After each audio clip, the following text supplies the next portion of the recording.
E aí, pessoal, tudo bem? Nós estamos aqui para mais um de nossos encontros. E hoje, pessoal, a gente vai novamente conversar sobre o Yoga Sutra de Patanjali, né? As bases do yoga, as bases da meditação. No nosso último encontro, a gente conversou sobre os kleshas, né? Patanjali, ele elucida bem sobre as causas do sofrimento, colocando 5 causas: a ignorância, a falsa noção do eu, desejos de apegos, aversão e o medo da morte, né? São os 5 kleshas. Os kleshas são as causas do sofrimento em nós, tendo como a raiz a ignorância. Então, a raiz dos kleshas está no klesha da ignorância. E essa ignorância, falando da ignorância nossa em relação à nossa natureza real de si. E hoje a gente vai dar continuidade, né? A gente vai seguir com o Sutra 12 do capítulo 2. E aí Patanjali vai falar algumas coisas muito interessantes pra gente, que vai dar pra gente discutir umas coisas bem legais, certo? E aí no Sutra 12, ele coloca o seguinte: o reservatório dos karmas tem sua raiz, origem, nos kleshas. E a experiência desses karmas ocorre nessa vida ou na próxima vida.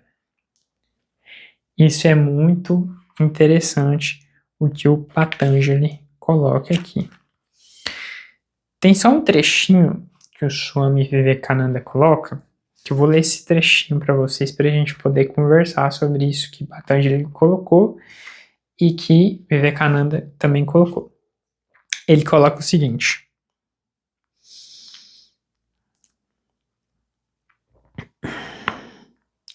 os samskaras, as raízes sutis de todas as nossas ações, devem ser considerados como causas que trarão efeitos, seja nessa vida ou em vidas futuras. Em casos excepcionais, quando esses samskaras são muito fortes, eles produzem fruto rapidamente. Atos excepcionais de perversidade ou de bondade produzem seus frutos nessa mesma vida. Os yogis sustentam que pessoas que são capazes de conseguir um tremendo poder de bons samskaras não precisam morrer, pois ainda nessa vida podem transformar seus corpos em corpos divinos. E aí depois ele coloca: mas é super interessante, meus amigos, a relação que o Patanjali coloca entre karma, samskara, na realidade são os comentaristas desse sutra que coloca. Mas Patanjali colocando a relação entre, entre karma, klesha e as consequências disso tudo, do qual a gente vai ter que vivenciar nessa vida, ou ele ainda coloca em uma próxima vida, né? Karma, aqui, o próprio Swami Satchidananda, comumente karma, ele é traduzido como ação, é uma palavra que vem do sânscrito. O Swami Satchidananda fala que a gente pode entender karma como a própria ação ou como as consequências daquela ação. Isso significa o quê? Que existem bons karmas ou karmas ruins, digamos assim, né? Ações que vão produzir consequências ruins. Só que aí a grande questão que os comentaristas colocam nesse sutra é: de onde que vem a nossa ação? Ele vai vir do samskara. Esse samskara é como eu vou aqui nas minhas palavras usar com vocês, é como se fosse uma programação mental, vamos colocar assim, uma programação que a gente carrega na nossa consciência. A partir desse, e o samskara, ele é construído a partir de nossas ações. Um exemplo. Se nessa vida eu tenho ações de vício em bebidas, álcool, essas coisas muito em excesso, eu crio uma tendência na minha mente, a partir desse hábito, de desempenhar essa ação. Essa tendência, ela é um samskara. eu tenho uma tendência a realizar aquele tipo de ação, eu tenho uma tendência a ter aquele tipo de padrão de pensamento, eu tenho uma tendência a enxergar a vida daquela forma, eu tenho uma tendência a ter certos gostos. Então, essa tendência, elas são os sanskaras que a gente carrega em nós. Só que os próprios sanskaras, eles também são construídos pelas nossas ações, pelos karmas. O karma, ele constrói sanskara. E isso vai gerar consequências em nós. A cada ação, seja cada pensamento, cada tendência, ela gera consequências que a gente vai ter que vivenciar nessa vida ou na próxima vida. Isso a gente poderia extrapolar, né? A gente pode pensar até numa visão meio materialista, se eu tenho ações em que eu prejudico o meu corpo, que eu destruo meu corpo vai ficar doente. Eu vou ter que vivenciar isso. Só que de um ponto de vista espiritual, a gente poderia interpretar isso até de uma forma muito mais além. Se eu tenho várias ações em que eu destruo outros seres, isso também vai gerar uma consequência para mim, que eu vou ter que vivenciar isso em mim mesmo. Esse próprio, seja por uma justiça divina, ou seja, pelo estado mental, estado interno, estado de ser, e o que esse tipo de estado provoca no meu corpo e causa no meu ser, né? Porque ações que a gente, vamos colocar assim, ruins, elas também trazem um estado de doença interno para nós. Uma pessoa, aquela raivosa, que é aquela pessoa arrogante, tudo isso daí é como se fosse também uma autoagressão. Sempre quando a gente agride o outro, a gente também está agredindo a nós mesmos, e a gente vai ter que colher o fruto dessa ação. E quando a gente fala desse sanskara e desses karmas, a gente também está falando de mudanças de hábito, né? Mudanças de pensamento, mudanças de como a gente escolhe, age na vida. E a partir dessas mudanças é que vai vir toda essa cura interna, né? Do que a gente também pode elucidar aqui, falar e tudo mais. Então, é muito interessante essa fala de Patanjali, ainda mais colocando que os nossos karmas, eles podem gerar consequências para nossas vidas futuras. O que a gente vai vivenciar no futuro é o que a gente está plantando agora, no caso, né? Quais são os nossos karmas de agora? Seja o corpo físico que a gente vai ter, o estado mental que a gente vai carregar, o estado de humor, saúde ou doença, tudo isso ele é construído a partir do nosso ação atual, né?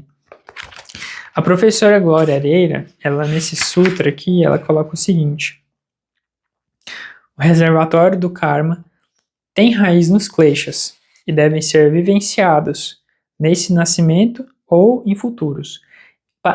O Vivekananda coloca aí experiências, né? Ela coloca vivenciado nessa vida ou em vida futura. E é muito interessante, assim, esse reservatório desse karma origina as causas do sofrimento, né? Origina nos kleshas. Ou seja, é muito interessante, porque esses kleshas, eles, por exemplo, a própria ignorância, ela vai produzir um jeito que a pessoa vai viver essa vida. Esse jeito que a pessoa vai viver essa vida vai produzir um sanskara de uma pessoa que está ignorante. E assim vai, é como se fosse uma bola de neve, né? Se a gente fosse parar para refletir e tal. Então esse é o Sutra 12. O Sutra 13 também é muito interessante. Deixa eu pegar aqui o da professora Glória Areira, que talvez seja mais interessante a forma como ela traduz. Enquanto existir a raiz, ou seja, enquanto existir os kleshas, haverá a manifestação dos karmas, determinando o nascimento, a longevidade e as experiências. A raiz ou causa dos kleshas é a ignorância em relação ao eu. Como eu falei, a raiz dos kleshas é a ignorância, e a ignorância também é um klesha. Em seguida, vem todo o reservatório dos karmas, das ações já feitas no passado.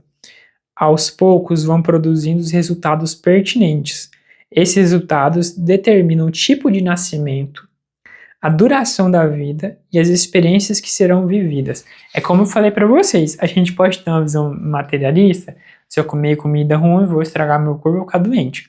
Mas Patanjali, e também, não só Patanjali, espiritista e tal, ele traz uma outra perspectiva, como a professora comentou aqui. Esses karmas, eles podem determinar o tipo de nascimento que a gente vai ter, a longevidade da nossa vida, os tipos de experiência que a gente vai vivenciar na nossa vida. Então, é uma coisa que abrange muito mais. E é tão interessante porque, assim, às vezes a gente tem certos tipos de nascimento que a gente não é tão, vamos colocar assim, né? Existem muitas dificuldades da gente seguir um caminho, vamos colocar, mais profundo de meditação. Ou seja, às vezes a gente tem algum nascimento em que a gente tem alguma doença complicada, a gente pode nascer cego, surdo, o que seja, ou ser desprovido de muitas questões financeiras que às vezes podem dificultar o acesso a certos conhecimentos, que seja, né? As mais diversas barreiras que pode ter. Além do nosso estado atual também poder ser um estado muito distante de um estado de perfeita autorrealização, e que a gente sabe que às vezes nessa vida a gente não vai alcançar, vamos colocar assim, né, o estado do qual esses mestres estão falando. Só que tem muitas mestres também que eles trazem uma reflexão muito interessante, da gente utilizar a nossa vida atual para gerar méritos para a nossa próxima vida. Ou seja, a gente viver uma vida vivenciando tudo isso, para que a nossa próxima vida a gente tenha muito mais aberturas de poder. É como se a nossa vida atual pudesse ser um trampolim para o que a gente vai vivenciar lá na frente. Um trampolim onde a gente pula nele e vai e voa nesse sentido, né? Os próprios mestres falam assim, né, que uma vida de yoga, uma vida de tai chi, ela queima muitas vidas futuras desnecessárias, que às vezes a pessoa iria ter, mas pela forma que ela vive atual, pelo karma que ela desempenha atual, ela deixa de não precisar, ela não precisa ter aquelas, são desnecessárias, porque ela aprendeu, ela vivenciou, ela se transformou, ela mudou a partir dessas ações, né? Então a gente valorizar a nossa vida atual, no sentido do que a gente está plantando, quais são os karmas, né, as ações que a gente está plantando, e como a nossa vida atual vai determinar as nossas próximas vidas nesses aspectos como um todo, né? Porque é um gigantesco. Às vezes a gente não tem ideia da proporção disso tudo, né? Do tamanho que a nossa ação pode gerar, afetar as mais diversas áreas da nossa vida. Seja em relação, como eu falei, ao corpo que a gente vai poder ter, ou desempenhar, o estado corporal, as experiências que a gente vai poder vivenciar, a família, o nascimento, a duração da nossa vida, a forma como a gente vai morrer. São várias variáveis no meio disso tudo, né?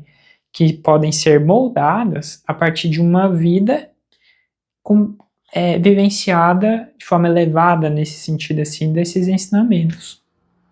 A gente transmuta uma alquimia ali, né? E aí, esse é o Sutra 13, né? O Swami Vivekananda, ele comenta umas coisas muito legais também, que deixa eu pegar aqui. No Sutra 13, agora é o Vivekananda. Os kleshas, né? As raízes, as causas, os sanskaras, estando presentes na mente, eles se manifestam e formam os efeitos, ou seja, a consequência. Desaparecendo a causa, ela se torna o efeito. Ao ficar mais sutil, o efeito torna-se a causa do efeito seguinte. É um nó na cabeça. É a mesma coisa, né? Quem veio primeiro, o ovo ou a galinha? É a história. O Satchidananda, ele dá um exemplo interessante. De onde que vem a árvore? Vem de uma semente. Mas a própria semente, ela vem de outra árvore. Então, o sanskara e a ação é a mesma coisa que a árvore e a semente. A ação é a árvore, a semente é o sanskara. O sanskara vai dar origem ao karma, à ação. Mas o próprio samskara, a própria semente, ela vem de outras ações, ela vem de outras árvores. É isso. Aí ele coloca aqui. Uma árvore gera uma semente que se torna a causa de outra árvore. Aqui, ó. Mas o Swami Satchidananda também dá esse mesmo exemplo. Que é o Vivekananda, mas o Satchidananda também dá a mesma coisa. E assim por diante. Todas as nossas ações de hoje são os efeitos de sanskaras passados. Esse sanskara, quando a gente faz, como eu falei para vocês, ações repetidas, aquilo se torna um hábito. Um hábito, ele molda a nossa forma de pensar, os nossos gostos, o que a gente vai agir, as nossas tendências a pensar de certo tipo, as nossas tendências a agir de certa maneira. Então são isso, eles moldam os nossos sanskaras. Ou seja, as ações de hoje são as consequências do sanskara passado. Essas ações, por sua vez, tornando-se sanskaras, serão as causas de ações futuras. E assim seguimos. Portanto, esse aforismo diz que a causa lá estando, o fruto deve vir. Na forma de espécies de seres. Um será um ser humano, onde, tal. Aí ele fala de karmas da longevidade, das experiências. E coloca uma coisa interessante aqui também, ó. Uma pessoa que nasce, por assim dizer, para o prazer, se ela se esconde numa floresta, o prazer a seguirá até lá. Uma outra pessoa, onde quer que vá, é seguida pela dor, tudo se torna doloroso para ela. Ou seja, é a mesma coisa do ensinamento de Jesus, que ele fala que o céu e o inferno estão dentro de nós. Esse céu e o inferno é como se fosse esse sanskara também. Se a gente cria um sanskara bom, no sentido que vai trazer uma paz, um bem-estar, aonde quer que a gente esteja, esse sanskara, esse estado da consciência, ele também vai estar com a gente. Ele dá esse exemplo. Uma pessoa que nasce com esse sanskara do prazer, ela pode se esconder na floresta. Ainda assim, o prazer vai estar lá com ela. Se uma pessoa nasce com o sanskara da dor, ela pode ir onde que ela for, a dor vai estar com ela. E a dor, nesse caso, vindo de um sanskara que foi construído com as ações que tiveram origem nos kleshas, nas causas do sofrimento. Percebam a lógica que Patanjali vai traçando no meio disso tudo, em que as causas do sofrimento, os kleshas, do qual ele falou nos outros sutras, eles vão fazer a gente agir de uma tal forma, seja com base na ignorância do nosso ser, em aversões, medo, com apego, etc. Essas ações, com origem nesses kleshas, vão construir sanskaras em nós. Esses sanskaras, eles vão alimentar outras ações, e assim sucessivamente. E vai produzir sofrimento, vai produzir sanskaras de sofrimento, vai produzir consequências de sofrimento, porque foram construídos com base na origem desses sanskaras, desses kleshas. Então é muito interessante. E a transformação disso tudo, a cura disso tudo, é essa mudança, é essa transformação, do qual todos esses grandes mestres estão ensinando. A mudança de agir, como a gente está cultivando as nossas ações diferentes, que tipos de ações que nós estamos cultivando, porque são as ações que vão construir outros sanskaras.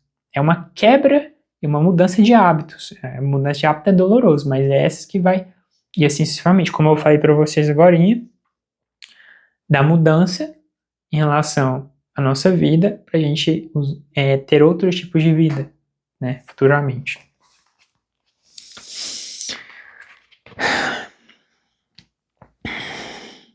De acordo com a filosofia dos yogis, todas as ações virtuosas trazem prazer, e todas as más ações trazem dor. Qualquer pessoa que pratica ações perversas certamente colhe seus frutos na forma de sofrimento. Aqui tem uma sacação incrível, meus amigos, uma sacação de lucidez para a nossa vida, que é a explicação do porquê do Metabhavana. Já viu o Metabhavana quando a gente pensa numa pessoa que faz a gente sentir raiva? E a gente vai desejar felicidade para ela. A gente vai desejar que ela seja feliz, que ela encontre as causas do sofrimento. Se uma pessoa é filha da puta com a gente pode sentir várias coisas, mas uma sacação para a gente trazer lucidez para esse momento é a gente perceber o todo dessa questão, do que essa atitude dessa pessoa pode causar para ela mesma. Porque uma pessoa perversa, uma pessoa filha da mãe, que faz sacanagem, né, que é arrogante, etc., ela pode estar causando sofrimento, assim, agredindo a mim, né, em busca do que quer que seja, de uma felicidade, um benefício, não sei o que. Para ela pode ganhar um benefício agindo assim. Mas quando a gente olha, a gente percebe que ela vai se fuder muito agindo dessa forma, ou isso vai criar sofrimento nela, nesse sentido, ela não é feliz. Ela não é feliz. E a gente muda toda a figura do outro, a gente passa a ter compaixão em relação àquela pessoa que é filha da égua, que é sacana. Como Vivekananda fala que, segundo a filosofia do yoga, ações virtuosas produzem prazer, mas ações produzem dor, sofrimento. Por mais que a pessoa possa estar achando que ela vai ganhar felicidade agindo assim, né? Passando o outro para trás, agredindo o outro, etc. Então a gente ter essa sacação traz muita lucidez para nossa vida. No sentido assim de apaziguar o nosso coração em relação ao que as outras pessoas podem fazer com a gente, né? Então isso é uma das explicações do Metabhavana, né? Como a gente olha as más ações das outras pessoas. E a gente fazer essa reflexão pode mudar a forma como a gente sente em relação ao que o outro faz com a gente. Não significa que a gente não possa nos defender, mas significa que o nosso emocional vai ficar mais apaziguado, mesmo diante do outro sendo filho da égua, nesse sentido. Sutra 14, é bem direto também.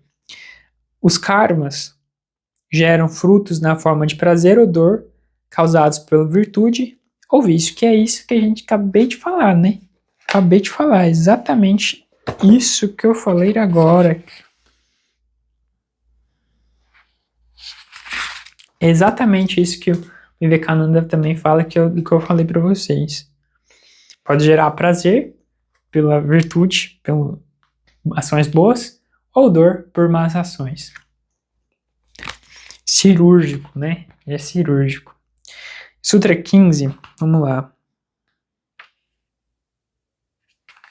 Diz o seguinte: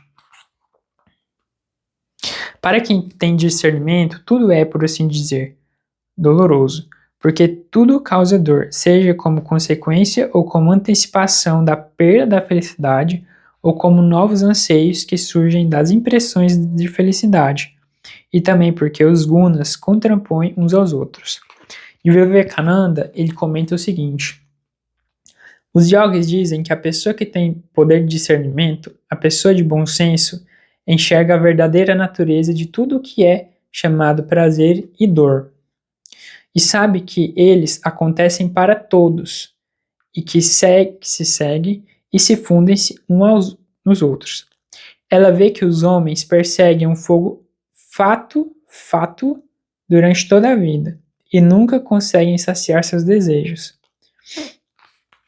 O grande rei Yudhishthira disse certa vez que a coisa mais admirável na vida é que a todo momento vemos pessoas morrendo à nossa volta, e mesmo assim pensamos que nunca morreremos. Pensamos que Embora cercado de tolos por todos os lados, nós somos as únicas exceções, as únicas pessoas cultas. Embora tenhamos em toda a parte a experiência da inconstância, pensamos que nosso amor é o único amor duradouro. Nossa, tá sendo uma chicotada, hein? Esses comentários aqui. Como isso é possível? Até mesmo o amor é egoísta. E o Yogi diz que no final descobriremos que até o amor de maridos e esposas, e filhos e amigos e etc., lentamente muda. A decadência apodera-se de tudo nessa vida. Só quando tudo, até mesmo o amor, fracassa, é que a pessoa descobre no lampejo o quanto este mundo é vão e semelhante a um sonho.